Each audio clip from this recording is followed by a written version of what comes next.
और ये अहम खबर देखिए, ताइवान में फिर चीन की आर्मी की घुसपैठ। चीन के 6 फाइटर जेट ताइवान के दक्षिण पश्चिमी इलाके में दाखिल हुए। चीनी घुसपैठ से दोनों देशों के बीच तनाव बढ़ने की आशंका। चीन के फाइटर जेट्स लगातार ताइवान के एयर डिफेंस जोन्स को वायलेट करते रहे हैं और एक बार फिर से साउथ वेस्ट इलाके में यह देखने को मिला है। और जब पहले से ही दोनों देशों के बीच तनाव बढ़ा हुआ है, ऐसे में यह हरकत तनाव को नए स्तरों पर ले जा सकती है।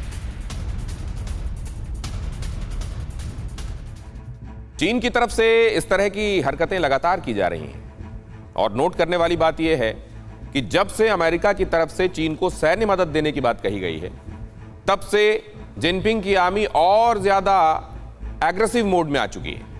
बस एक कॉल कर सकती है आपको कंगाल, खाली हो सकता है बैंक खाता। कैसे? देखिए मेरे साथ, जागते रहो सिर्फ मनी 9 पर। अभी डाउनलोड करें। पिछले 7 दिनों के डेवलपमेंट पर गौर करें तो पता चलेगा कि चीन की आर्मी ताइवान के लिए बहुत बड़ा चैलेंज पेश कर रही है।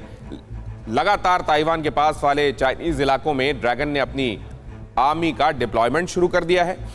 बड़े बड़े मिलिट्री कॉन्वॉय एक शहर से दूसरे शहर की तरफ मूव करने लगे हैं। खबर तो यह भी है कि चीन की मिसाइलें भी लॉक एंड लोड पोजीशन में आ चुकी हैं। हालांकि ताइवान भी इससे अनजान नहीं है। ताइवान ने तो बाकायदा एक बहुत बड़ी वॉर ड्रिल का ऐलान कर दिया ताकि जिनपिंग की आर्मी के किसी भी मिसकैलकुलेशन को काउंटर किया जा सके। चीन का मिशन ताइवान शुरू हो चुका है। ताइवान वाले ऑपरेशन की तारीख तक फ्लोट होने लगी है। कहा जा रहा है कि 28 जुलाई की तारीख ताइवान पर बेहद भारी है। ऐसा इसलिए क्योंकि वेस्टर्न कंट्रीज की तमाम हिदायतों और चेतावनी के बावजूद जिनपिंग की ड्रैगन आर्मी ने ताइवान को ध्यान में रखते हुए फौज का मूवमेंट शुरू कर दिया है। आज भी चाइनीज पीएलए के काफिले की कई तस्वीरें और वीडियोस सामने आई। चीन की सोशल एक्टिविस्ट जेनिफर जेंग के सोशल मीडिया अकाउंट से ये तस्वीरें बाहर आई हैं। पता चला है कि इस बार चीन ने अपने कम्युनिकेशन व्हीकल्स को गुआंगडोंग के यांगजियांग इलाके की तरफ मूव किया है। गुआंगडोंग से ताइवान की दूरी 800 किलोमीटर भी नहीं है। कुछ ऐसी भी खबरें हैं कि ताइवान को लेकर चीन ने अपने मिसाइल सिस्टम को भी एक्टिवेट कर दिया है। हालांकि जेनिफर जेंग की तरफ से यह भी कहा गया कि चाइनीज मिलिट्री व्हीकल्स शेनाई हाईवे की तरफ बढ़ रहे हैं। शेनयांग से हाइको तक का सफर तय किया गया है। कम से कम 12 किलोमीटर लंबा सैन्य काफिला निकला। हालांकि आज जिस वक्त चीन के अंदर मिलिट्री का मूवमेंट हो रहा था, सैन्य काफिले की तस्वीरें सामने आ रही थी। उसी दौरान ताइवान डिफेंस मिनिस्ट्री की तरफ से एक और बड़ी खबर शेयर की गई। ताइवान के रक्षा मंत्रालय ने कहा, एक बार फिर चीन ने ताइवान एयर स्पेस को वायलेट किया, इसका उल्लंघन किया। ताइवान के साउथ वेस्ट में एयर डिफेंस आइडेंटिफिकेशन जोन यानी ADIZ में 6 चाइनीज एयरक्राफ्ट ने घुसपैठ की। इनमें KJ-500 इलेक्ट्रॉनिक वॉरफेयर प्लेन के साथ साथ Y-8 ट्रांसपोर्ट एयरक्राफ्ट शामिल थे। कहा तो यह भी गया है कि चीन ने अपने 4 J-16 एडवांस फाइटर जेट्स को भी ताइवान की तरफ भेजा है।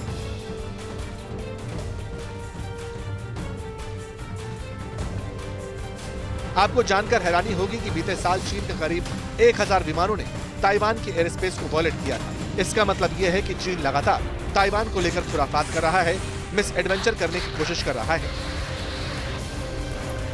अब पिछले एक हफ्ते की ही बात करें तो चीन की तरफ से ताइवान को इंटिमिडेट करने के कई सिग्नल सामने आए हैं। पहले चाइनीज आर्मी ने साउथ रीजन में मूवमेंट किया। यह इलाका ताइवान के पास है।